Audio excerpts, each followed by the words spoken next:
Gus Rumail menyatakan dalam suatu kesempatan diskusi yang viral di medsos, bahwa pendudukan Belanda di Indonesia adalah suatu pemerintahan yang sah. Ketika Habib Utsman bin Yahya bekerja untuk Belanda, maka ia hanya sebagai PNS biasa yang bekerja kepada pemerintahan yang sah. Ia tidak bisa disebut pengkhianat. Rumail juga mempertanyakan usaha-usaha kemerdekaan para pahlawan yang berjuang melawan Belanda di masa lalu. Masih cukupkah alasan kita untuk memperjuangkan Indonesia? Apa yang kita perjuangkan? Kemerdekaan. Kemerdekaan seperti apa? Tanya Rumail. Kemerdekaan di masa lalu seperti apa? Sangat abu-abu. Ia juga, dalam kesempatan yang sama menyatakan, Soekarno itu tidak sehebat yang orang kira. Ia nampak hebat, hanya karena dikelilingi oleh orang yang bodoh yang tidak bisa membaca. Kita melihat orang yang melawan VOC itu pahlawan. Tapi bagi orang di masa lalu mungkin berbeda, tegas Rumail. Pemberontakan para pejuang di masa lalu itu, misal untuk berperang dan membakar pendopo Belanda, menurut Rumail, dilakukan orang-orang bodoh yang diakalin orang lain. Itulah paradigma berpikir Rumail Abbas dalam memandang bangsa Indonesia dan para pahlawannya di masa lalu. Pandangan seorang keturunan imigran Yaman, dalam suatu waktu, ia menegaskan kepada penulis, bahwa ia berasal dari sebuah klan di Yaman.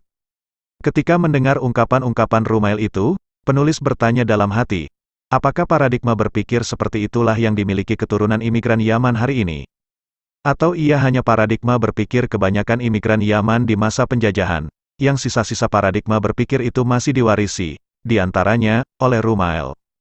Semoga semuanya salah, karena kalau tidak, hari ini, mereka akan menghadapi penulis dan seluruh putra-putri Indonesia, dari Sabang sampai Merauke, karena bagi kami, Indonesia ini adalah tanah pusaka, tanah warisan leluhur yang telah dijaga dan dirawat dengan cinta, untuk mereka para leluhur di masa lalu, dan untuk keturunannya kami di hari ini.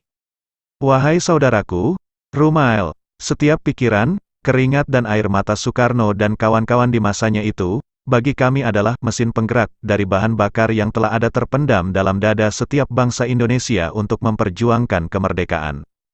Soekarno, bagi kami, bukan orang biasa di antara orang-orang yang bodoh. Ia adalah sosok yang ditakdirkan Tuhan untuk merangkai semangat yang telah ada, dan menyulamnya menjadi perjuangan yang nyata. Sehingga kami, bangsa Indonesia lalu merdeka. Kami sukacita, kami bahagia, kami merdeka. Di hari bahagia kami, tanggal 17 Agustus tahun 1945, mungkin ada yang menderita, yaitu mereka, yang selama mereka tinggal di Indonesia, mengabdi kepada Belanda. Mereka khawatir, bangsa Indonesia akan membalas dendam. Tidak, wahai saudaraku, kami bukan bangsa pendendam. Kami bangsa Indonesia diajari akhlak mulia, budi pekerti yang luhur. Kami putra Samudera Pasai yang bijaksana. Kami putra Sriwijaya yang berperadaban. Kami putra Melayu yang santun yang takkan hilang di bumi. Kami putra Pagaruyung yang bersendi adat, adat bersendi syara. Kami putra Batak yang berkata apa adanya namun hati kami jernih sejernih air di Danau Toba. Kami putra Sekalabrak yang berbudi pekerti. Kami putra Kutai Martadipura yang berbudaya. Kami putra Luwu yang gagah perkasa dan baik hati. Kami putra Loloda yang pemberani dan tiada iri dengki. Kami putra Papua yang perkasa dan manis senyumnya. Kami putra Nusa Tenggara yang berwibawa. Kami putra Bali yang asri dan punya harga diri. Kami putra Majapahit yang mempersatukan Nusantara dengan cinta. Kami putra Pajajaran yang silih asih, silih asuh dan silih wawangi. Yang kami ingin hanya merdeka. Kami jaga, kami rawat dan kami kelola sendiri tanah, air, hutan dan udara warisan leluhur kami. Indonesia ini harta kami. Apa yang salah dari perjuangan orang yang menjaga harta bendanya? Nabi Muhammad SAW pun menyatakan, siapa yang mati karena membela hartanya maka ia mati dalam keadaan syahid. Wahai saudaraku, engkau katakan, pemerintahan Belanda ketika merampas tanah kami adalah pemerintahan yang sah. Jika rumahmu dirampas orang lain, lalu ia menguasai rumahmu, apakah ia lalu menjadi pemilik yang sah bagi perampas itu? Dan antek-anteknya yang mendapat bagian harta dari rumah rampasan itu, mungkin akan mengatakan itu sah, tapi tidak bagi dirimu pemilik rumah itu.